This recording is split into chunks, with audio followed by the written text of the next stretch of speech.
মাটির প্রায় ৩০০ ফুট নিচে পাহাড়ের গভীরে এমন এক জায়গা নিয়ে এখন আলোচনা চলছে, যেখানে নাকি ইরানের গুরুত্বপূর্ণ পারমাণবিক কার্যক্রম নিরাপদে সরিয়ে নেওয়ার চেষ্টা করা হয়েছে। উপর থেকে যতই হামলা হোক, সেই স্থাপনায় পৌঁছানো সহজ নয়, এমন দাবি ঘটছে বিভিন্ন বিশ্লেষণে। আর এর মধ্যেই ইরানের এক প্রভাবশালী ধর্মীয় নেতার বক্তব্য নতুন করে আন্তর্জাতিক অঙ্গনে আলোড়ন তুলেছে, কারণ তার বক্তব্যে উঠে এসেছে এমন একটি শব্দ যেটি উচ্চারিত হলেই যুক্তরাষ্ট্র, ইসরায়েল সহ পশ্চিমা বিশ্বের নিরাপত্তা বিশ্লেষকদের দৃষ্টি তেহরানের দিকে চলে যায়: পরমাণু অস্ত্র। ইরানের আহওয়াজ শহরের জুমার নামাজের খতিব ও প্রভাবশালী ধর্মীয় নেতা মোহাম্মদ নবী মুসাবিফার এক বক্তব্যকে ঘিরে নতুন করে এই আলোচনা শুরু হয়েছে। তিনি বলেছেন, প্রতিপক্ষ যদি ইরানের গুরুত্বপূর্ণ অবকাঠামো লক্ষ্য করে দীর্ঘমেয়াদী অবকাঠামোগত যুদ্ধ শুরু করে, তাহলে তেহরান পারমাণবিক অস্ত্রের দিকে এগিয়ে যাওয়ার সিদ্ধান্ত নিতে পারে। তার বক্তব্য অনুযায়ী, পারমাণবিক কর্মসূচি নিয়ে সিদ্ধান্ত নেওয়া ইরানের সার্বভৌম অধিকারের বিষয়। শুধু তাই নয়, সংঘাত আরও বিস্তৃত হলে মধ্যপ্রাচ্যে থাকা মার্কিন ঘাঁটিগুলো ইরানের ক্ষেপণাস্ত্র ও ড্রোনের লক্ষ্যবস্তুতে পরিণত হতে পারে বলে সতর্ক করেছেন তিনি।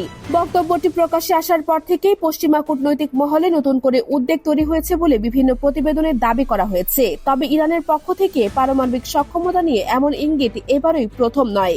এর আগেও দেশটির বিভিন্ন কর্মকর্তা সতর্ক করে বলেছেন, নতুন করে হামলা হলে তারা ইউরেনিয়াম সমৃদ্ধকরণের মাত্রা বাড়াতে পারে। এমনকি ৯০% পর্যন্ত সমৃদ্ধকরণের সক্ষমতা নিয়ে ইরানের রাজনৈতিক মহল থেকে আগেও বক্তব্য এসেছে। ২০২১ সালে তৎকালীন প্রেসিডেন্ট হাসান রুহানিও জানিয়েছিল, প্রয়োজন হলে ইরান উচ্চমাত্রায় ইউরেনিয়াম সমৃদ্ধ করার সক্ষমতা রাখে। অর্থাৎ সক্ষমতা থাকার দাবি নতুন নয়। এখন আসল প্রশ্ন হলো, সেই সক্ষমতা কি কখনো অস্ত্র তৈরির সিদ্ধান্তে রূপ নেবে? এই প্রশ্নের গুরুত্ব আরো বেড়েছে ইরানের পারমাণবিক স্থাপনাগুলো নিয়ে সাম্প্রতিক বিভিন্ন প্রতিবেদনের কারণে। ইস্পাহান, নাতাঞ্জ ও ফোর্দোকে ঘিরে দীর্ঘদিন ধরে আন্তর্জাতিক পর্যায়ে উদ্বেগ রয়েছে। বিভিন্ন প্রতিবেদনে দাবি করা হয়েছে, হামলার আশঙ্কা বাড়ার সঙ্গে সঙ্গে ইরান তার গুরুত্বপূর্ণ যন্ত্রপাতি ও উপকরণের কিছু অংশ আরো সুরক্ষিত ও বিকল্প স্থানে সরিয়ে নেওয়ার চেষ্টা করেছে। পাহাড়ের গভীরে স্থাপনা তৈরির কৌশল ইরানের জন্য নতুন কিছু নয়। দেশটির গুরুত্বপূর্ণ সামরিক ও পারমাণবিক অবকাঠামোর কিছু অংশ ভূগর্ভে নির্মিত। এর উদ্দেশ্য স্পষ্ট: বিমান হামলা থেকে গুরুত্বপূর্ণ প্রযুক্তি, যন্ত্রপাতি এবং গবেষণা কার্যক্রমকে যতটা সম্ভব নিরাপদ রাখা। এখানেই পশ্চিমা দেশগুলোর জন্য সবচেয়ে বড় চ্যালেঞ্জ, কারণ একটি স্থাপনায় হামলা চালিয়ে সেটিকে ক্ষতিগ্রস্ত করা সম্ভব হলেও পুরো পারমাণবিক কর্মসূচিকে এক আঘাতে নিশ্চিহ্ন করা কতটা সম্ভব তা নিয়ে প্রশ্ন থেকেই যায়। মার্কিন গোয়েন্দা মূল্যায়ন এবং আন্তর্জাতিক পর্যবেক্ষকদের বিভিন্ন বক্তব্যেও এমন ইঙ্গিত পাওয়া গেছে যে, হামলা ইরানের পারমাণবিক কর্মসূচিকে ক্ষতিগ্রস্ত করতে পারলেও সেটিকে পুরোপুরি শেষ করে দেওয়া সহজ নয়। স্থাপনা ক্ষতিগ্রস্ত হতে পারে, কর্মসূচি পিছিয়ে যেতে পারে, কিন্তু জ্ঞান, দক্ষ জনবল এবং বিকল্প অবকাঠামো থাকলে তা আবারও পুনর্গঠন করা সম্ভব। আন্তর্জাতিক পরমাণু শক্তি সংস্থা বা IAEA এর তথ্য এই আলোচনাকে আরো গুরুত্বপূর্ণ করে তুলেছে। যুদ্ধের আগে ইরানের হাতে ৬০% পর্যন্ত সমৃদ্ধ ইউরেনিয়ামের বড় মজুদ ছিল বলে বিভিন্ন প্রতিবেদনে উল্লেখ করা হয়েছে। এর পরিমাণ প্রায় ৪৪০ কেজির কাছাকাছি ছিল বলে IAEA এর আগের মূল্যায়নে উঠে এসেছিল। এখন প্রশ্ন হলো, এত বড় মজুদের কতটা নিরাপদে রয়েছে এবং হামলার পর এর অবস্থাই বা কি? এই প্রশ্নের উত্তর নিয়ে আন্তর্জাতিক মহলে এখনো পুরোপুরি নিশ্চিত চিত্র নেই। তবে একটি বিষয় স্পষ্ট, ইরানের পারমাণবিক কর্মসূচি নিয়ে যে উদ্বেগ বহু বছর ধরে ছিল, সাম্প্রতিক সংঘাত সেটিকে আরো তীব্র করেছে। ওয়াশিংটন ভিত্তিক প্রতিরক্ষা বিশ্লেষকদের একাংশ মনে করছেন, ইরানের ব্যালিস্টিক ক্ষেপণাস্ত্র সক্ষমতা যদি বড় ধরনের ক্ষতির মুখে পড়ে, তাহলে নিজেদের নিরাপত্তা নিশ্চিত করতে তেহরানের কাছে পারমাণবিক অস্ত্র তৈরির চিন্তা আরো আকর্ষণীয় হয়ে উঠতে পারে। কারণ একটি দেশ যখন মনে করে প্রচলিত সামরিক শক্তি দিয়ে প্রতিপক্ষকে ঠেকানো কঠিন, তখন পারমাণবিক প্রতিরোধ ক্ষমতা তার কাছে কৌশলগত নিরাপত্তার বিকল্প হিসেবে দেখা দিতে পারে।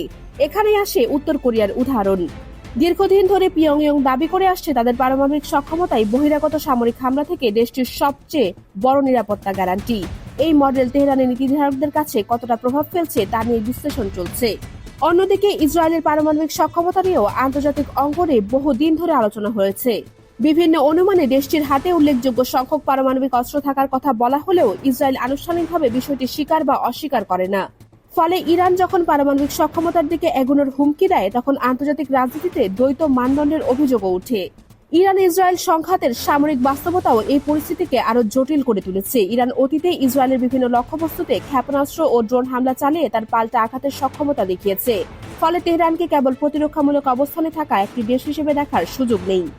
দেশটির হাতে দীর্ঘপাল্লার ক্ষেপণাস্ত্র এবং বিপুল ড্রোন সক্ষমতা রয়েছে। এই বাস্তবতায় ইসরায়েল যদি ইরানের পারমাণবিক স্থাপনায় হামলা চালায়, তাহলে পাল্টা আঘাতের আশঙ্কাও তৈরি হয়। আর এই পাল্টাপাল্টি হামলা যত বাড়বে ততই পুরো মধ্যপ্রাচ্য একটি বড় ধরনের সংঘাতের দিকে এগিয়ে যেতে পারে। ইরানের ধর্মীয় নেতাদের বক্তব্য সেই আশঙ্কা বাড়িয়ে দিয়েছে। অস্থায়ী জুমার খতিব আয়াতুল্লাহ আহমদ খাতামি দাবি করেছেন, যুক্তরাষ্ট্র ও তার মিত্ররা ইরানকে বহু বছর পিছিয়ে দেওয়ার লক্ষ্য নিয়ে যুদ্ধ শুরু করলেও সেই লক্ষ্য পুরোপুরি অর্জন করতে পারেনি। তার বক্তব্য অনুযায়ী ইরানের পারমাণবিক সক্ষমতা এখনো পুরোপুরি ধ্বংস হয়নি। এর পাশাপাশি সর্বোচ্চ নেতার উপদেষ্টা মোহাম্মদ মুখবারও সতর্ক করেছেন, নির্দিষ্ট শর্ত পূরণ না হলে পরিস্থিতি আরো আক্রমণাত্মক পর্যায়ে যেতে পারে। ফলে রাজনৈতিক বক্তব্য আর সামরিক বাস্তবতা দুই দিক থেকেই উত্তেজনা বাড়ছে। এদিকে যুদ্ধের সামরিক খরচও যুক্তরাষ্ট্রের জন্য বড় বিষয় হয়ে উঠেছে। বিভিন্ন প্রতিবেদনে মার্কিন অস্ত্র ভান্ডারের উপর চাপ, ক্ষেপণাস্ত্রের মজুদ কমে যাওয়া এবং দীর্ঘমেয়াদী সামরিক অভিযানের ব্যয় নিয়ে উদ্বেগ প্রকাশ করা হয়েছে। যুক্তরাষ্ট্রের সামরিক ড্রোন ও যুদ্ধজাহাজের উপরও যুদ্ধের চাপ পড়ছে বলে বিভিন্ন সংবাদ মাধ্যমে দাবি করা হয়েছে। মার্কিন সামরিক শক্তি বিশ্বের অন্যতম বৃহৎ হলেও কোনো যুদ্ধই সীমাহীন খরচ ছাড়া চালানো সম্ভব নয়। দীর্ঘ সময় ধরে চলা সংঘাতে অস্ত্র, অর্থ, জনবল এবং সরঞ্জামের উপর চাপ তৈরি হয়। ইরান যদি দ্রুত তার ক্ষেপণাস্ত্র ও ড্রোন সক্ষমতা পুনর্গঠন করতে পারে তাহলে যুদ্ধের হিসাব আরো জটিল হয়ে উঠবে। আরেকটি গুরুত্বপূর্ণ বিষয় হলো চীনের সঙ্গে ইরানের ঘনিষ্ঠতা। সামরিক ও অর্থনৈতিক সহযোগিতা নিয়ে দুই দেশের মধ্যে সম্পর্ক রয়েছে। ফলে ইরান যদি পশ্চিমা চাপের মধ্যেও প্রযুক্তিগত ও সামরিক সরবরাহের বিকল্প পথ ধরে রাখতে পারে তাহলে তাকে দীর্ঘদিন চাপে রাখা আরো কঠিন হতে পারে। সবচেয়ে বড় পরিবর্তন অবশ্যই ঘটবে যদি ইরান সত্যিই পারমাণবিক অস্ত্র তৈরির সিদ্ধান্ত নেয়, কারণ তখন মধ্যপ্রাচ্যের প্রচলিত সামরিক ভারসাম্য সম্পূর্ণ নতুন রূপ নিতে পারে। বর্তমানে পাকিস্তান মুসলিম বিশ্বের একমাত্র ঘোষিত পারমাণবিক শক্তিধর রাষ্ট্র। ইরান সেই তালিকায় যোগ দিলে মধ্যপ্রাচ্য থেকে দক্ষিণ এশিয়া পর্যন্ত নিরাপত্তা সমীকরণে বড় পরিবর্তন আসতে পারে। সৌদি আরব, সংযুক্ত আরব আমিরাত সহ ইসরায়েলের ঘনিষ্ঠ উপসাগরীয় দেশগুলোর নিরাপত্তা পরিকল্পনাতেও তখন নতুন হিসাব যোগ হবে। যুক্তরাষ্ট্রের সামরিক উপস্থিতি থাকলেও একটি পারমাণবিক শক্তিধর ইরানের বিরুদ্ধে সরাসরি সংঘাতের ঝুঁকি আগের তুলনায় অনেক বেশি হবে। তবে এখানেও একটি বিষয় মনে রাখা জরুরি, ইরানের কাছে বর্তমানে পারমাণবিক অস্ত্র রয়েছে এমন নিশ্চিত প্রমাণ প্রকাশ্যে প্রতিষ্ঠিত হয়নি। ইউরেনিয়াম সমৃদ্ধকরণ, পারমাণবিক সক্ষমতা এবং অস্ত্র তৈরির সিদ্ধান্ত, এই তিনটি এক বিষয় নয়। তাই ইরানের সাম্প্রতিক হুমকিকে সরাসরি পারমাণবিক অস্ত্রের মালিকানা হিসেবে দেখার সুযোগ নেই। কিন্তু হুমকিটি গুরুত্বপূর্ণ, কারণ ইরানের কর্মকর্তারা যদি ভবিষ্যতে তাদের দীর্ঘদিনের নীতি পরিবর্তন করেন তাহলে আন্তর্জাতিক নিরাপত্তা পরিস্থিতি একেবারে অন্য পর্যায়ে চলে যেতে পারে। তাই এখন সবার চোখ তেহরানের দিকে। পাহাড়ের গভীরে থাকা স্থাপনাগুলোতে আসলে কি রয়েছে, কতটা সক্ষমতা ইরান ধরে রাখতে পেরেছে এবং সবচেয়ে গুরুত্বপূর্ণ, তারা কি শেষ পর্যন্ত পারমাণবিক অস্ত্র তৈরির সিদ্ধান্ত নেবে? এই উত্তর এখনো অজানা। তবে মধ্যপ্রাচ্যের বর্তমান সংঘাত যে এমন এক পর্যায়ে পৌঁছেছে যেখানে একটি রাজনৈতিক বক্তব্য আন্তর্জাতিক নিরাপত্তা বাজারে বড় ধরনের আতঙ্ক তৈরি করতে পারে সেটি স্পষ্ট।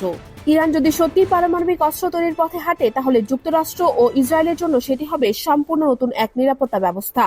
আর যদি তেহরান শেষ পর্যন্ত সেই পথ থেকে সরে আসে তাহলে বর্তমান হুমকিগুলোকে হয়তো কৌশলগত চাপ তৈরির অংশ হিসেবেই দেখা হবে। তবে একটি বিষয় নিশ্চিত, মধ্যপ্রাচ্যের এই সংঘাত এখন আর শুধু ক্ষেপণাস্ত্র আর বোমার লড়াই নয়, এর সঙ্গে জড়িয়ে গেছে পারমাণবিক প্রতিরোধ, ভূগর্ভস্থ স্থাপনা, গোয়েন্দা যুদ্ধ, অর্থনৈতিক চাপ এবং বড় শক্তিগুলোর ভূরাজনৈতিক হিসাব। আর সেই কারণেই আগামী দিনগুলোতে তেহরানের একটি সিদ্ধান্ত গোটা বিশ্বের নিরাপত্তা সমীকরণ বদলে দিতে পারে।